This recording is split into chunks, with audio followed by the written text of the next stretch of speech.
முன்னாடி இருக்கிற எல்லா விவசாயிக்கும் தகுதியான விவசாயிக்கும் எல்லாருக்கும் உண்டு. முன்னிருந்த 2019 அப்புறம் நிலம் வந்து மாற்றிருந்தா உங்களுக்கு வந்து கிடைக்கிறதுக்கு வாய்ப்பு இல்லை. ஒரே ஒரு கண்டிஷன், அது பூர்வீக சொத்தாக இருக்கணும். அந்த பூர்வீக சொத்து கூட அந்த சொத்தை வந்து உங்களுக்கு எழுதி வைக்கிறவர் இறந்ததுக்கப்புறம் தான் உங்களுக்கு அந்த சொத்து இது வந்து கிடைக்கும். ஓகேங்களா? இதில் என்ன டவுட் இருக்கா? அதுக்கடுத்து வந்து பார்த்தீங்கன்னா பென்ஷன் வாங்குறவங்களுக்கு கிடைக்காது. ஒருத்தர் ஏற்கனவே 2 பேர் 3 பேர் வாங்கியிருந்தாலும் அந்த ஒருத்தருக்கு தவிர மீதி அமௌண்ட்டை வந்து கவர்மெண்ட்டுக்கு கட்டினாதான் அந்த ஒருத்தருக்கு வந்து ஓகே ஆகும். அதுக்கடுத்து வந்து டேக்ஸ் கட்டினா கிடைக்காது. ஓஏபி வாங்கினா கூட கிடைக்கும். தப்பான ஒரு இது என்ன அப்படின்னா, மண்ணில் என்ன இருக்குதுன்னா, மண்ணில் உயிர் இருக்குது. ரைட்டா? மண்ணில் உயிர் இருக்குது. அந்த உயிர்கள், அந்த நுண்ணுயிர்கள் தான் நம்ம பயிரோட வேரோட அடியிலேருந்து கரை எல்லாத்தையும், எந்த எருவாக இருந்தாலும் நம்ம உரமாக இருந்தாலும் எதை பண்ணாலும் அதை கரைச்சி கொடுக்குற வேலையை அந்த நுண்ணுயிர்கள் செய்யுது. அந்த நுண்ணுயிர்கள் நம்ம அதிகப்படியான உரங்களை போடும்போது தாங்காமல் என்ன ஆகுது, ஃபுல்லாக இறந்து போயிடுது. அப்போ இறந்துட்ட பிறகு அங்கே வேலை செய்யறதுக்கு வேறு நுண்ணுயிர்கள் இல்லை. இந்த கான்செப்டை நீங்கள் புரிஞ்சுக்கிட்டீங்கன்னா உரத்தை குறைச்சிடுவாங்க. கேட்டுங்களா?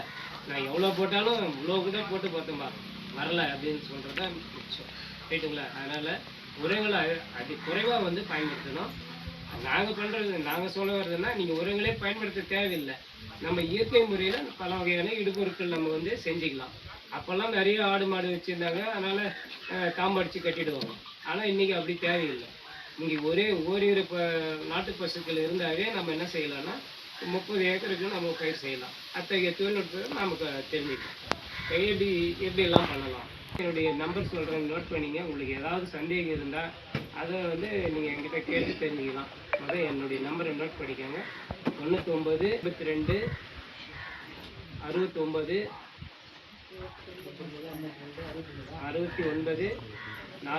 47 42. முருகன், புதூர் செங்கல்.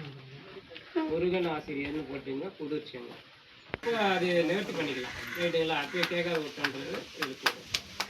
நீங்கள் யாராவது உண்மையிலேயே நான் விஷமில்லாத சாப்பிடணும், இன்னும் கொஞ்சம் உடல் நலம் இருக்கணும், எங்கள் குழந்தைங்களுக்கும் உடல் நல்லா இருக்கணும், பின்னாடி எங்கள் குழந்தைங்களுக்கோ பேர குழந்தைங்களுக்கோ நான் நிலத்தை நல்ல வளமான மண்ணாக விட்டுட்டு போகணும் அப்படின்னு நினச்சிங்கன்னா இன்றைக்கி இயற்கை விவசாயத்துக்கு கொஞ்சம் வாங்க. இந்த செயற்கை உரங்களை கொஞ்சம் கட்டுப்பாட்டுக்குள்ளே கொண்டு வாங்க. அதிகமாக பயன்படுத்துறத குறைச்சி பண்ணுங்கள். அதுக்கு எப்படி தெரிஞ்சுக்கிறது? இதில் இவ்வளோ உரங்கள் தான், இவ்வளோ சத்து இருக்குது, இந்த சத்து பத்தலை, நம்ம இதுக்கு என்ன பண்ணலாம்னா நீங்கள் மண் பரிசோதனை செஞ்சுங்க. ரொம்ப ரொம்ப முக்கியம். ஒவ்வொரு பயிரிடும்போது ஒரு ஆண்டுக்கு ஒரு முறையாவது நம்ம என்ன பண்ணலாம், மண் பரிசோதனை. அதுக்காக நிறைய செலவெல்லாம் பண்ணாதீங்க. ஒரு 30 ரூபாயிலேருந்து 50 ரூபா தான் உங்களுக்கு செலவாகும். அதை எடுத்து நம்ம ஏஓ வந்து கேட்டிங்கனாவே அவங்க என்ன பண்ணுவாங்க, அது எல்லோரும் ஒட்டுக்கா சேர்த்து கொடுத்தீங்கன்னாக்கா அவங்களாவோ அல்லது எத்தனை போய் எங்கே கொடுக்கணும்னு சொல்லிட்டு நம்ம திருவண்ணாமலையில் கொடுத்து அதை பரிசோதனை பண்ணி உங்களுக்கு கூடிய சீக்கிரம் ரிசல்ட் கொடுத்துருவாங்க. அதுக்கு தகுந்த மாதிரி அந்த ரெக்கமெண்டேஷனில் நீங்கள் செயற்கை உரங்களோ அல்லது இயற்கை உரங்களோ பயன்படுத்திக்கலாம். இதனால் நமக்கு வந்து மண்ணில் வந்து அதிகமான உரங்களை கலக்கிறத, நச்சுக்களை கலக்கிறத நம்ம தெரிவிச்சுக்கலாம். ரைட்டுங்களா? அடுத்தது மண்ணை எப்படி வளப்படுத்தலாம் அப்படின்னாக்கா, கோடை உழவு முக்கியம். ரைட்டுங்களா? ஏன் கோடை உழவு அப்படின்னா, எல்லாத்தையும் சுருங்க சொல்லிடுறேன். உங்களுக்கு விளக்கம் தேவைப்பட்டால் நீங்கள் ஃபோன் பண்ணி கேட்டுக்கோங்க. ஏன்னா இன்னும் நிறைய பேர் பேசணும். அப்போது கோடை உழவு பண்ணும்போது அந்த வயலில் இருக்கிற பூச்சியெல்லாம் என்ன பண்ணணும், பூச்சியோ புழுக்களோ எல்லாமே முட்டையிட்டு வச்சுருக்கோம். அப்போ அதை கிளறி விடும்போது அந்த முட்டைகள்லாம் கோடையில் வெயில் போட்டு என்ன பண்ணணும், இறந்து போயிடும். ரைட்டுங்களா? அதனால் ஒவ்வொரு திங்கட்கிழமை நீங்கள் சொல்லாமல் நீங்கள் பண்ணணும். அப்படி நடந்து அப்படி எத்தனை வீட்டு நடந்துருக்கும் பாருங்க. ஆமாம், இது அனுபவம் பண்ணுவோம். இந்த மாதிரி உழவர் வேலையை பண்ணி சொல்லிட்டு அறிமுகம் பண்ணாப்போ நான் கொடுக்காம சொல்லுவேன். அங்கே வந்து ராமகிருஷ்ணனுக்கு ஒருத்தர் இருந்தார், சார்ந்தார். அப்போ வந்து அதிகாரி, அந்த ரெண்டு அதிகாரி வந்தார். இந்த உழவர் வேலை பள்ளியை வந்து அறிமுகம் பண்ணும்போது இதுக்கு ட்ரைனிங் கொடுக்கறதுக்கு தமிழ்நாட்டிலே யாரும் கிடையாது. எங்களுக்கு இப்போ எனக்கு ட்ரைனிங் கொடுத்தா நான் வந்து ஒன்றும் சொல்ல முடியாது. இப்போ எனக்கு ட்ரைனிங் கொடுக்குறது தமிழ்நாட்டிலே ஆள் இல்லாமல் அவர் வந்து டெல்லிக்கு போனார். டெல்லிக்கு போயிட்டு அங்கே தங்கி ட்ரைனிங் எடுத்துகிட்டு வந்தார். அவர் ட்ரைனிங் எடுத்துகிட்டு வந்து அப்படி எங்களுக்கு கொடுத்தாரு. அது மாதிரி கொடுக்கும்போது ஒரு வில்லேஜ், அந்த வில்லேஜில் நடந்துச்சு. அந்த வில்லேஜில் நடந்துச்சு நடந்துச்சு. அப்போ நாங்கள் டெய்லியும் போவோம். அது டெய்லினா ஒவ்வொரு வாரம் அந்த வாரம் போவோம். நான் வந்து என்னுடைய இதுல நான் தங்கியிருந்தப்போ வருஷத்துக்கு எடுத்து தங்கினா நல்லா சைக்கிள் எடுத்துட்டு போவாங்க. அதே சுற்றி வளைச்சி போனால் வழி பார்வதே போனால் அது சுற்று, அதாவது நிலத்து வழியாக போவோம். நிலத்து வழியாக அப்படியே கொடி வழியாக போய் சைக்கிள் ஓட்டிட்டு போவோம்.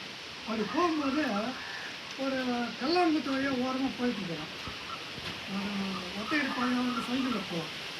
அப்படி போகும்போது திடீர்னு அந்த கல்லாங்குத்து வரும்போது அந்த ஒரு புதர் மாதிரி அந்த மஞ்சள் முள்ளே வந்து அந்த இடம் அந்த கல்லாங்குத்து முளைச்சிருந்துச்சு. அப்படி டக்குனு போகும்போது பார்த்தா ஒரு குருவி ஒன்றா ஓடிச்சு அந்த அந்த புல்லுலேருந்து பறந்து ஓடிச்சு.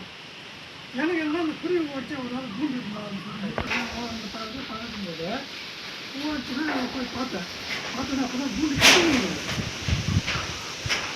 கட்டிங் இருக்குது. இதை பார்த்துட்டு நான் போயிட்டேன். அப்புறம் ஒவ்வொரு வாரமும் அந்த இடத்துக்கு போகும்போது அதை சொல்ல பண்ணால் நின்று பார்ப்போம். பார்க்கும்போது பூண்டு கட்டி முடிச்சிருக்கேன் அடுத்த வாரம். அப்புறம் அதுக்கடுத்த வாரம் போய் பார்க்கும்போது அது முட்டை இருக்குது. அப்புறம் அதுக்கடுத்த வாரம் போகும்போது மறுபடியும் முட்டை இருக்குது.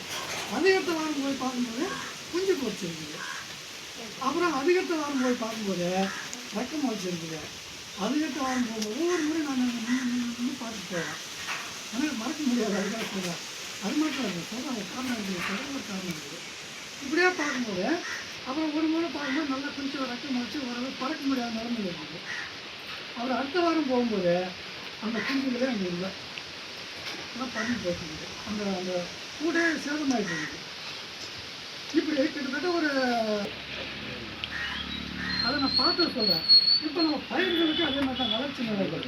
நீங்கள் ஒவ்வொரு வாரமும் இதே மாதிரி இப்போ இன்றைக்கி வந்து சிலர் சொல்கிறோம். அடுத்த திங்கக்கிழமை வந்தீங்கன்னாக்கா அப்போ இங்கே யாராவது சேர் ஓட்டியிருப்பீங்க. சேர் நாத்தாங்காலுக்கு சேர் ஓட்டி வச்சுருப்பீங்க. அப்போ அந்த சேடை அந்த நாத்தாங்காலுக்குரிய தொழில்நுட்பம் உங்களுக்கு சொல்லுவோம். அப்புறம் அடுத்த திங்கக்கிழமை வருவீங்க. இப்போ இது கிடையாது. அப்போ இருந்தது நான் சொல்கிறேன். நான் அடுத்த திங்கக்கிழமை வரும்போது அவர் வந்து நாற்று விட்ட பிற்பாடு என்ன செய்யணுங்கிறது சொல்லுவோம்.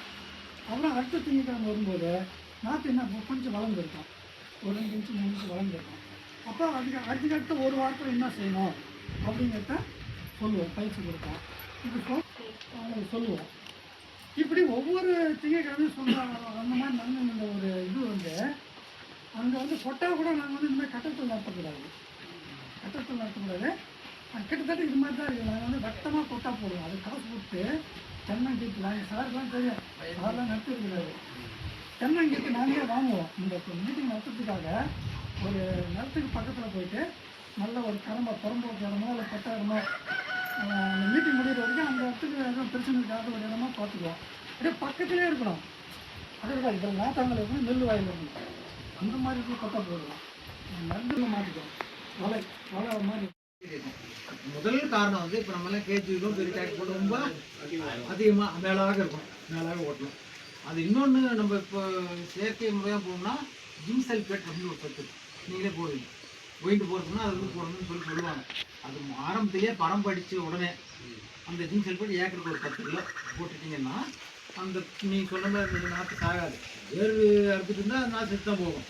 பட் மண்ணில் சத்து எடுக்க முடியாமல் செத்து போகிற நாற்று இருக்கு இல்லையா, அதை தவிர்க்கணும்னா அந்த ஜிங்க் சல்ஃபேட் அடி உரம் போடுறது, எரு போடுறது எல்லாம் போட்டுட்டு கூடுதலாக ஜிங்க் சல்ஃபேட் அப்படின்னு சொல்லிட்டு ஒரு 10 கிலோ ஏக்கரா அது ஒரு 20 கிலோ மணலில் கலந்துருச்சுன்னா அந்த வயலும் கரெக்டாக வந்து பத்தாதான்.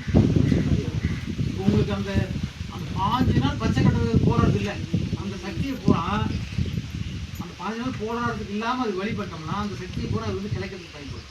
திருந்தி நெல் சாகுபடி முறையில் அதுதான் ஒரு திருந்தி நெல் சாகுபடி முறையில் இப்போ நம்ம நட்டுறதுக்கெல்லாம் வந்து திருந்தி நெல் சாகுபடி முறையே இல்லை. திருந்தி நெல் சாகுபடி முறையில் ஏக்கராக்கு எத்தனை கிலோ நாற்று பயன்படுத்துகிறோம்? படுத்தணும் இல்லை ஒரு கணக்கு போடுறதில்ல, கணக்கு வச்சு போட்டு வச்சுக்கிறாங்க. ஒரு 10 சென்டிமீட்டருக்கு அதான் 4 அங்குலுக்கு ஒரு நெல் நட்டிங்கனாவே வந்து நமக்கு 4000 ஸ்கொயர் மீட்டருக்கு 40,000 நெல் குத்துருந்தா போதும் ஒரு ஏக்கரால். ஒரு ஏக்கரில் 40,000 குத்து நம்ம நடுறது. சரி, இப்போ ஒரு நெல்லோட எடைக்கு வரும். 1 கிலோ நெல்லில் எவ்வளோ